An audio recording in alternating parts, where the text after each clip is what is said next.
What's up, agents? Patrick Wolf here. Welcome to another Division 2 State of the Game recap. State of the Game concluded a few hours ago, and basically it was a recap of the Division universe from the Division 1 till present day, and a bit more. So in this video, guys, it's going to be difficult for me to recap it. I really recommend you guys, I'm not going to recap this. I want you guys to go and listen to them explain all of it. I don't want you guys to watch the rest of this video. I am going to put all the clips together and with a little bit on each side to explain what the clip is about. You see at the end of Division 1, I actually missed this. What happens to Aaron Keener at the end? I didn't even see this. I must have missed it. It's a special echo. So if you guys are not going to watch the full State of the Game, then watch this. But if you guys are going to watch the State of the Game, don't watch this video. Just stop watching it now, and I will leave a link in the description. Please go and check it out. And before you guys go, make sure to leave a like. I'm just going to put... There are not many clips they played, but just all the clips together. And then if you guys want to support me, watch the video, click the links. Click the link, leave a like, and just go watch the full State of the Game. It was very nice. It was a very nice nostalgic moment for everybody.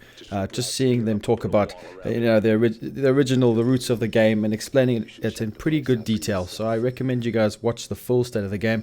And yeah, with that being said, I'm just going to let it play, and hopefully you guys enjoy it. It's just going to be a quick little short one, just recapping all the clips. And yeah, I'll see you agents in the next video. Peace out, guys. Video that you get unlocked in your evidence tab straight after this happens. It's really cool. Pay attention. We'll talk about it in just a second. All right, let's roll the video. Can you believe the bullshit that went down in the dark zone at the end there? I know. We had it. Everything I told them was dead on. They made us pull out anyway. And we left our dead behind. Yeah, we're not supposed to do that. Hang on a second. But we don't leave people behind.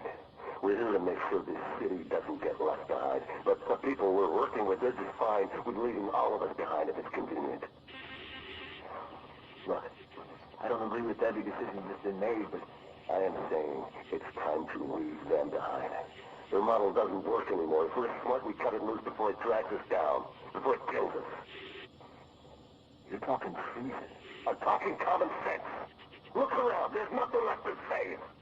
The JTF is trying to save a Manhattan that doesn't exist anymore. It is all about power now. Power and survival. They are done, but I am not. And you won't be either. Not if you work with me.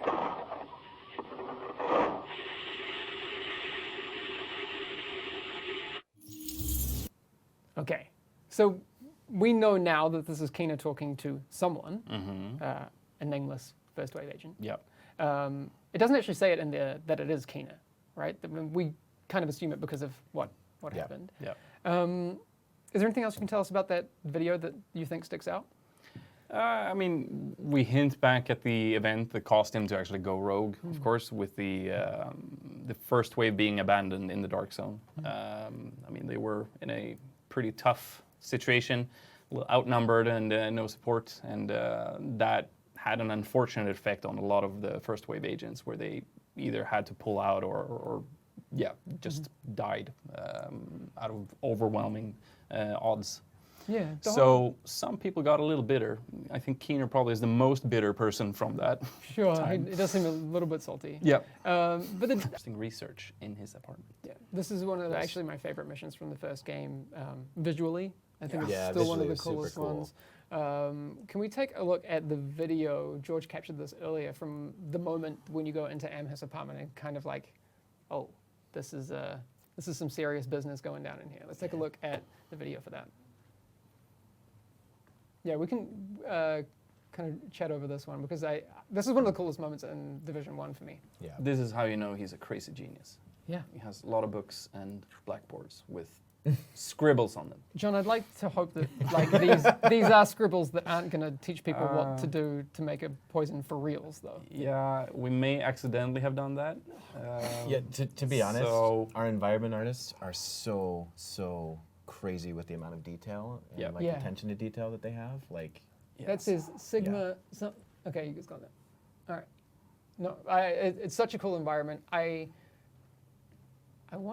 I can't remember what environment artists worked on that. I know Matt O'Halloran worked on that for a while. Is that right? I'm pretty sure. I don't recall. And any artist in super chat, if you good. want to throw down some names, awesome work from the art team. Still one of, I think, the best looking environments in the game. Yeah, I mean, our artists are fantastic, right? Yes.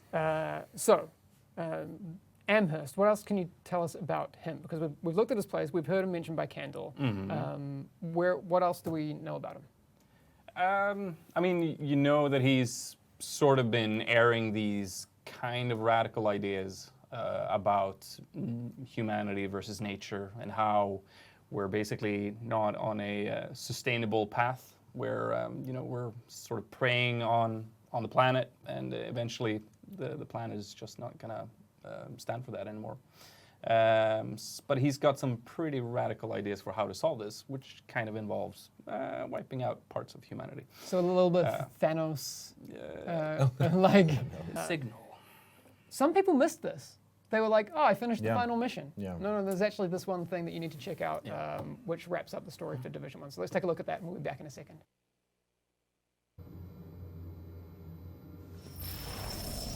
Well, here I am, Aaron Keener, the First Wave's prodigal son. Normally I'd do this face-to-face, but I'm not 100% sure which way you'll jump. You act one way when Ms. Lau is watching, and another way entirely when you're off the leash. That's an interesting contradiction. You see, I think that deep down, you get it. You know, the old rules, laws, governments, those things died on Black Friday. But the feral PMCs, the convicts, the ones smart enough and good enough to take what they need, they'll survive. Me? I'm gonna prosper.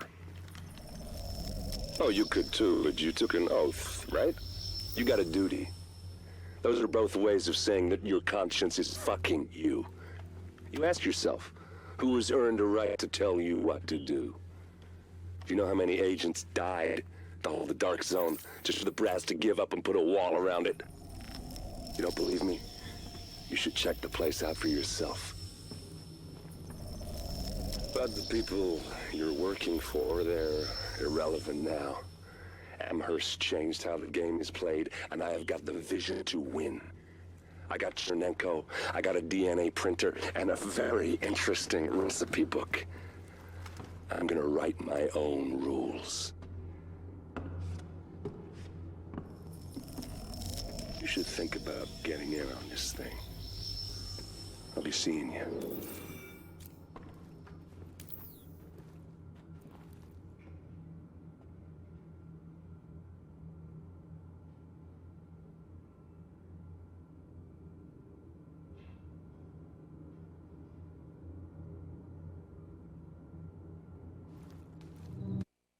All right, so we see Keener, he's got Amherst laptop.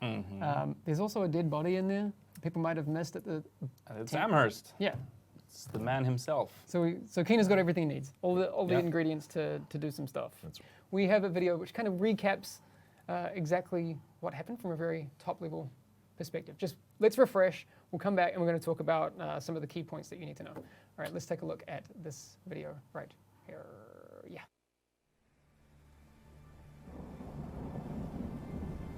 After the green poison outbreak, we worked tirelessly to stabilize the country. The division was on the brink of collapse. Agents were called to DC to try and stave off a civil war.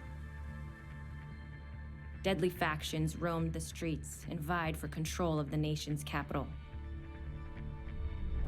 Hyenas, opportunists who exploit the weak and vulnerable. Outcasts, green poison survivors seeking retribution from a society that abandoned them. And the true sons, mutineers and deserters guilty of war crimes. Alongside brave civilians, we fought to stabilize DC and took back the city. But we couldn't defeat the power of corruption. Military contractors known as Black Tusk invaded and tried to undo everything we had accomplished. We stood our ground, and with the odds stacked against us, we pushed them back. There are still dangers out there. It's up to us to remember what we are fighting for.